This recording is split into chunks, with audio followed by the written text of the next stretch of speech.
Hello friends, स्वागत है आप सभी का मेरे YouTube channel math magician Ankita में। मैं हूं अंकिता जैन और हम आ गए हैं लेसन नंबर 11 में फ्रैक्शन टॉपिक की। ठीक है, इसके पहले हमने 10 चैप्टर्स पढ़ चुके हैं, 10 लेक्चर्स पढ़ चुके हैं, जिसमें हम बहुत सारी चीजें सीख चुके हैं। इक्विवेलेंट फ्रैक्शन सीख चुके हैं, देन लोएस्ट फॉर्म सीख चुके हैं, असेंडिंग एंड डिसेंडिंग ऑर्डर में कैसे जमाते हैं फ्रैक्शंस को, ये सीख चुके हैं, एडिशन सीख चुके हैं। और अब ये जो नया टॉपिक आज हम पढ़ने वाले हैं वो है सब्ट्रैक्शन ऑफ फ्रैक्शंस। ठीक है, मैं आई टैब में, जो आपको दिख रहा होगा, आई टैब में लिंक डाल दूंगी इस पूरी प्लेलिस्ट की, तो आप वहां से जाके you can check out more videos on this topic. ठीक है, चलिए तो सब्ट्रैक्शन ऑफ फ्रैक्शंस पे आ जाते हैं। देखिए पहला क्वेश्चन तो लाइक फ्रैक्शन का है, बहुत इजी है। मैंने आपको पिछले लेक्चर में भी कॉन्सेप्ट सिखाया था। जब भी लाइक फ्रैक्शंस दिए हो, ऐड हो रहे हो तो सिंपली न्यूमरेटर्स को ऐड कर दीजिए, सब्ट्रैक्ट हो रहे हो तो सिंपली न्यूमरेटर्स को सब्ट्रैक्ट कर दीजिए। तो डिनोमिनेटर तो सेम ही रहता है, 13 है तो 13 ही रहेगा, राइट। उसके बाद 5 में से 3 गया तो 2 हो जाएगा। So this will be the final answer. अगले में आइए 1 माइनस 4/7। अब इसको देख के डरने की जरूरत नहीं है। 1 को क्या मैं 7/7 लिख सकती हूँ, ये सोचने की कोशिश करिए आप। Can I write 1 as 7/7? तो आपका आंसर होना चाहिए यस मैम, बिकॉज हम बचपन से पढ़ते आ रहे हैं any number divided by itself gives 1। तो मैंने अपने फायदे के लिए 1 को 7/7 कर लिया। क्यों कर लिया? क्योंकि देखो अब ये लाइक फ्रैक्शंस बन गए, है ना।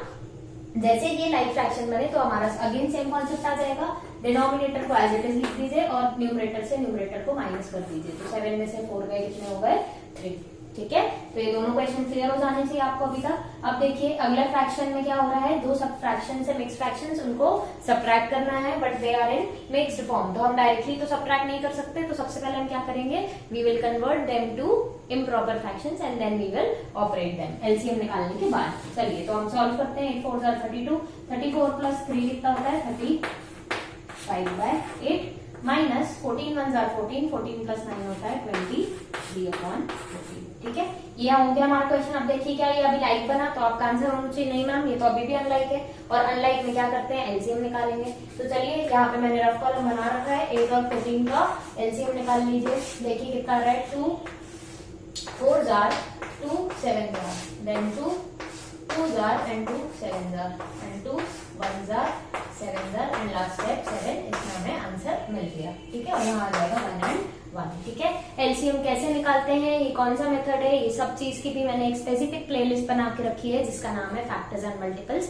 आप प्लीज मेरी उस प्लेलिस्ट में जाइए, आपको बहुत कुछ सीखने को मिलेगा। मैंने सब कुछ एलसीएम ही मैंने कम से कम 3 मेथड से निकालना सिखाया है। ठीक है, तो अगर आपको एलसीएम निकालने में, एचसीएफ निकालने में, प्राइम फैक्टराइजेशन, इन किसी भी टॉपिक से डिफिकल्टीज आती है तो आप प्लीज जाके मेरे वो वीडियोस देखिए, आपको बहुत कुछ सीखने को मिलेगा। ठीक है, चलिए हम वापस आते हैं। तो देखिए एलसीएम कितना हो गया, 2 2 जार 4, 4 2 जार 8, 8 7 जार 56। तो हमें एलसीएम मिल गया 56।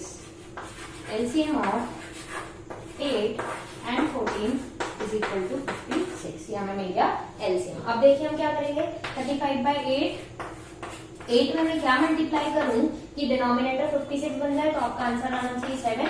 करेक्ट। अब देखिए 35 7 जार आप कोशिश करिए कि आप बिना ऐसे लिखे, मैं आपको लिखने के लिए जरूर दिखा दे रही हूँ लेकिन इसमें बहुत टाइम वेस्ट होता है। आप कोशिश करिए, आप ओरली मेंटली कैलकुलेट करने की कोशिश करिए। देखिए इतना भी डिफिकल्ट नहीं होता है। 7 5 जार 3 यहाँ कैरी होगा और 5 आएगा, इज इट। और 7 3 जार 21 और 3 का कैरी में तो कितना हो जाएगा 24। तो 245/56। ये हो गया हमारा पहला फ्रैक्शन। ठीक है, अब दूसरा फ्रैक्शन देखिए क्या हो जाएगा, 23/14।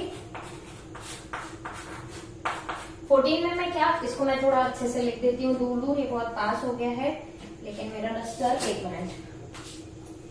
चलिए देखिए 245/56 इज इक्वल टू 245/56। ठीक है, दूसरे में आ जाइए। 14 को किससे मल्टीप्लाई करूंगी, 56 मिले तो 4 आना चाहिए आंसर। अब देखिए अगेन लिखने वाले तो ये इसको भी फट से रफ कॉलम में लिख लेंगे और कैलकुलेट करेंगे, लेकिन आप थोड़ा टाइम बचाइए। 4 3 जार 12 होता है, 1 यहाँ कैरी होगा, 2 आ जाएगा। 4 2 जार 8, 1 कैरी था, 9 आ जाएगा अपॉन 56। ये समझ आया आपको? ठीक है, अब मैं एक काम कर रही हूँ, क्योंकि मेरे पास स्पेस कम हो गया है इसलिए मैं इसको थोड़ा स्पेस इसका कम कर देती हूँ इस क्वेश्चन के लिए। आई थिंक इतना हो जाएगा ये क्वेश्चन। अब देखिए हमारा क्वेश्चन लगभग वही है।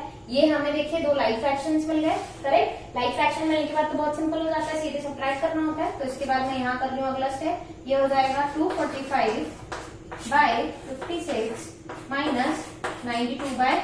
56।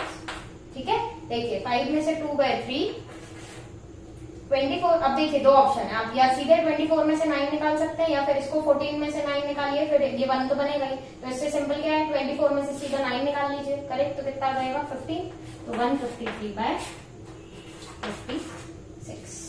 ठीक है, अब क्या काम बचा है इसमें, आपको क्या करना है, क्वेश्चन देखिए ओरिजिनल फॉर्म में, ये मैंने पिछले क्वेश्चन में आपको सिखाया था कि मिक्स फ्रैक्शन के फॉर्म में अगर क्वेश्चन हो तो आंसर भी कोशिश करिए कि मिक्स फॉर्म में लिखें। ठीक है, तो अब हम क्या करेंगे, इसको मिक्स फॉर्म में कन्वर्ट कर लेंगे।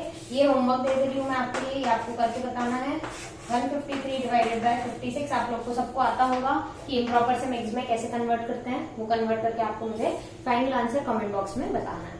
ठीक है, चलिए till that time next question में आ जाते हैं। नेक्स्ट क्वेश्चन में देखिए क्या हो रहा है, अगेन ये क्या है, अनलाइक फ्रैक्शंस। अनलाइक फ्रैक्शन मतलब वापस एलसीएम निकालना पड़ेगा, किस किस का, 20 एंड 25 का। तो देखिए मैं यहाँ 20 एंड 25 का एलसीएम निकाल रही हूँ। सीधे मैं 5 से कर दे रही हूँ पहले, क्योंकि मुझे छोटा नंबर में कन्वर्ट करना है, करना तो उतना ही काम पड़ेगा। ठीक है, तो देखिए 5 से किया, 5 4 जार, 5 5 जार। अब अगेन 5 से कर लेते हैं, तो ये 4 ही रहेगा, ये 1 बन जाएगा। एंड देन 4 को 2 से करें या 4 से करें तो बात एक ही होगी, क्योंकि एक और बार 2 से फाइनली करना ही पड़ेगा। ठीक है, देखिए क्या आंसर आ गया हमारा, 5 5 जार 25, 25 2 जार 50, 52 जार 100। ये आ गया हमारा LCM. LCM of 20 and 25 is equal to मिल गया 100। अब क्या करेंगे, अगेन सेम काम, ये फ्रैक्शन को डिनोमिनेटर 100 में कन्वर्ट कर लेंगे, ये वाले फ्रैक्शन को कैसे कन्वर्ट करेंगे, सच दैट उसका डिनोमिनेटर 100 बन जाए। तो 5/5 से होगा, है ना, 20 को 5 से मल्टीप्लाई करने पे 100 आता है। 18 5 जार 90 मिल गया, 25 जार 100 मिल गया। दूसरे फ्रैक्शन में आइए, 21/25। 25 में क्या मल्टीप्लाई करने से 100 मिलता है, तो आंसर होगा 4। तो ऊपर नीचे 4 से मल्टीप्लाई कर लीजिए, 4 1 जार 4, 4 2 जार 8, 84/100, है ना। तो अब देखिए क्या हुआ इससे ये हुआ कि दोनों फ्रैक्शन लाइक फ्रैक्शन में कन्वर्ट हो गए, है ना। चलिए अब आगे देखिए, इन दोनों को बस माइनस कर देंगे। 18/20 कहां से आया, 90/100 से, माइनस 84/100 21/25, सॉरी 84/100 आएगा, 84/100। ठीक है, क्योंकि 18/20 की जगह इससे रिप्लेस हुआ और 21/25 इससे रिप्लेस हुआ, है ना। तो ये कितना आ गया, फाइनल आंसर 90 में से 84 निकाल दीजिए, 6/100। और इसको और सिंपलेस्ट फॉर्म में कर सकते हैं। आप सभी को, अगर आपने मेरे पुराने वीडियोस देखे तो आपको याद होगा सिंपलेस्ट फॉर्म क्या होता है, सच दैट न्यूमरेटर और denominator have no other common factor than 1। तो अभी तो इनमें कॉमन फैक्टर है जो कि 2 है, तो 2 से कैंसिल कर दीजिए, 2 3 जार 6 एंड 2 5 3 जार 100। तो ये हो गया हमारा फाइनल आंसर। ठीक है, तो मैं दोनों आंसर को हाईलाइट कर देती हूँ। एक आंसर आया है हमारा ये, जिसको आपको मिक्स फॉर्म में कन्वर्ट करके कमेंट बॉक्स में बताना है कि क्या होगा, और एक आंसर आया 3/50। ठीक है, तो आशा करती हूँ आपको अच्छे से समझ आया होगा। 4 क्वेश्चन हमने किए, चारों अलग टाइप के मैंने कराने की कोशिश करी है। तो आप देखते रहिए मेरा चैनल, अगर आपको अच्छा लगता हो तो अपने फ्रेंड्स के साथ भी शेयर करिए और लाइक करिए, कमेंट करिए। अगर कोई आप टॉपिक है जो आप चाहते हैं मैं पढ़ाऊं, आप मुझसे कोई टॉपिक स्पेसिफिक पढ़ना चाहते हैं तो आप वो भी कमेंट बॉक्स में कमेंट करके बता सकते हैं। And thank you so much for watching my lectures and God bless you all. Thank you.